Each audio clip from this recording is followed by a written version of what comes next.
magandang araw po sa inyong lahat mga kaurag.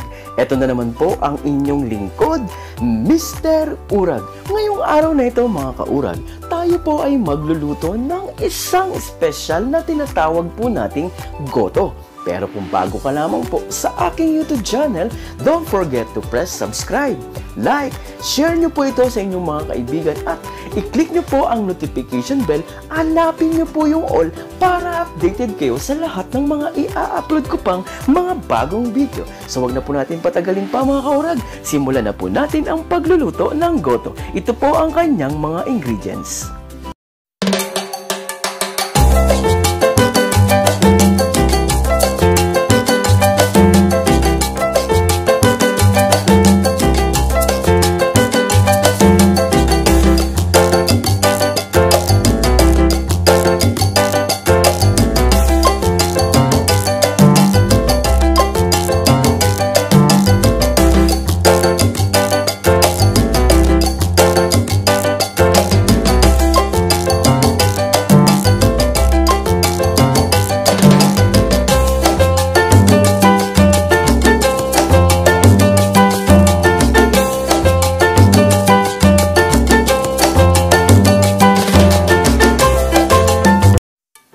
Okay mga kaurag, ang una nating gagawin, syempre palalambutin muna natin yung bituka ng baka.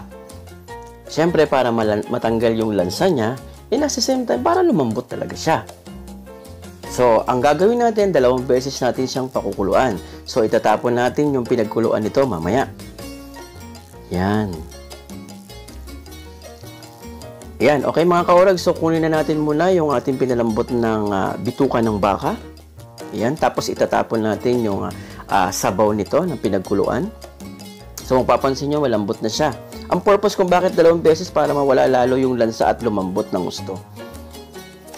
Ayan. So, ito na mga kaurag, pakukuluan natin siya sa pangalawang pagkakataon, no? Ayan. Okay, para lumambot at matanggal yung lansa niya. Ngayon, yung pinagkuluan nito mga kaurag, huwag nyo itatapon dahil gagamitin natin siyang pinakasabaw ng ating goto. Ayan, of course, syempre, magpapakulo na tayo mga kaurag ng bigas, no? Para lumambot siya. Ayan. At lalagyan natin siya mamaya ng mga ingredients niya pa. Of course, gagawa tayo ng pinaka-topping siya mga kaurag. So, ang gagawin natin, magpa-fry tayo ng garlic, no? Yung kalahati mga kaurag ng fried garlic ay gagamitin natin for toppings mamaya. Tapos yung kalahati nito, ilalagay natin doon sa ating pinalambot na bigas, no? Sa ating goto. Yan. Yan. No? So again, sa paglalagay ng mantika, huwag masyado, no? Para hindi masyado mamantika yung ating kinakain. Yan, no? Yun. Ito yung ating pan-toppings at the same time yung kalahati pwede natin ihalo. Okay mga kaurag, tinanggal ko na yung sinet aside ko na yung ibang fried garlic, no? Okay, magigisa na tayo. Of course, lagay na natin yung ating luya o yung ating ginger.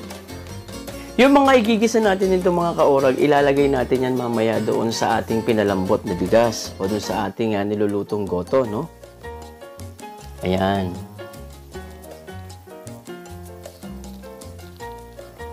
Okay. So, isunod na rin natin yung sibuyas. Ayan.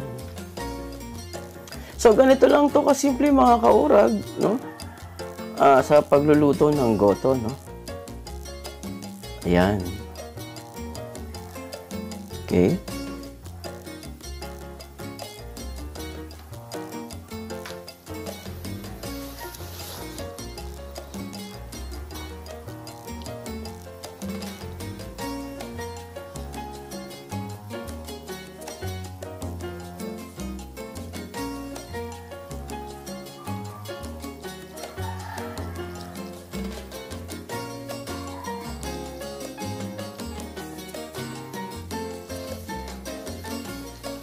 So, ayan mga kaurag, okay na yan, no?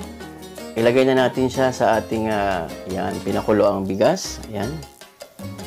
Okay, mga kaurag, sandali lang, no? Okay, yan. So, ilalagay na natin lahat dito, lahat ng ating mga ginisang sibuyas, garlic, at saka yung luya. Ihahalo lang natin siya dyan, mga kaurag. So, haluin natin. Yan. Halo-haluin lang natin ng ganito para mag-mix lahat ng kanyang mga ingredients, no? So, kung mapapansin niyo mga kaurag, no, yung ating bigas ay malambot na. Yan. So, yan na siya mga kaurag, no? Ilalagay na natin diyan mga kaurag yung ating Maglagay muna tayo ng asin, no? Yung asin. Yung iba patis, mga kaurag ang nilalagay, pero ako mas prepared ko kasi yung asin, no? Again, tansyahan lang ha, huwag masyadong madami para hindi umalat yung ating goto. Yan, so malapot na siya mga kaurag, no? Kung mapapansin nyo, malapot na talaga yung ating goto, no? Yan. Tapos ilagay na natin dyan yung ating sa flour, yung kasugba, kung tawagin. Ang purpose yan mga kaurag, iyan yung naglalagay ng kulay sa ating goto. Dagdag aroma flavor din at the same time, no? Pero ang purpose talaga niyan ay pandagdag ng kulay. Ayan. Tapos, naglagay na rin tayo ng paminta, no? Black pepper. Yun. So, halo-haloin lang natin, no? So, ayan mga kaurag, no? So, malambot na yung ating rice. So, lumalapot na rin siya. Okay. So, ilalagay na natin dito mga kaurag. Ito, napapansin nyo, nilagay ko yung pinakasabaw ng ating pinagkuluan kanina. And at the same time, yung ating bitukan ng baka. Na hiniwa-hiwa ko na siya mga kaurag. So, yan. Yun. So, lalo talagang lalasa at sasarap yung ating goto, no? Masarap yan. Yan. So, kailangan lang natin itong mga kaurag na medyo hinahalo-halo talaga natin, no? Add na rin natin mga kaurag yung ating onion spring, no? Yan, maglagay tayo ng onion spring. No? Yan. Okay. So, halo-haloin natin para hindi mamuo yung kanin sa ilalim, no? Yung pinaka, niya, kasi mamumuo yan. Kailangan talagang halo-haluin siya. Okay.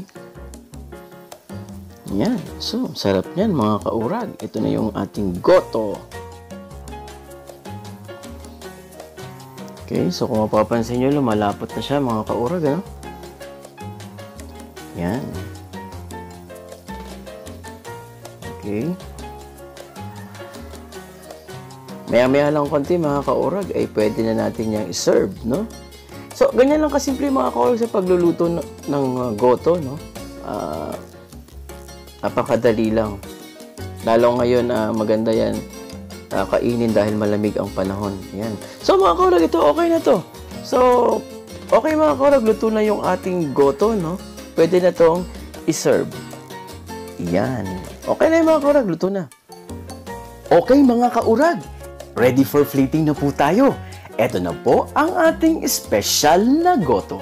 Again, sa lahat po ng mga kaurag ko na lagi nanonood ng aking mga ina-upload na mga video, maraming salamat po. At sa lahat po ng mga bago pa lamang dyan at hindi ko pa kaurag, baka naman, don't forget to press subscribe, like, at i-share nyo po ang videong ito sa inyong mga kaibigan at i-click nyo po ang notification bell. Hanapin nyo po ang all para updated kayo sa lahat ng mga i-upload ko pang mga bagong video. At huwag nyo rin pong kalimutan mag-iwan ng inyong mga komento. Again, sa lahat ng mga kaurag ko, maraming salamat po. Don't forget to subscribe my channel, Mr. Urag. Okay mga kaurag, ito na po ang ating special na goto. Ano pang hinihintay nyo? Halika, kain na po tayo! Salamat po. Again mga kaurag, stay safe po at God bless us all. Thank you so much. Sarap niyan. Espesyal na goto. Salamat po.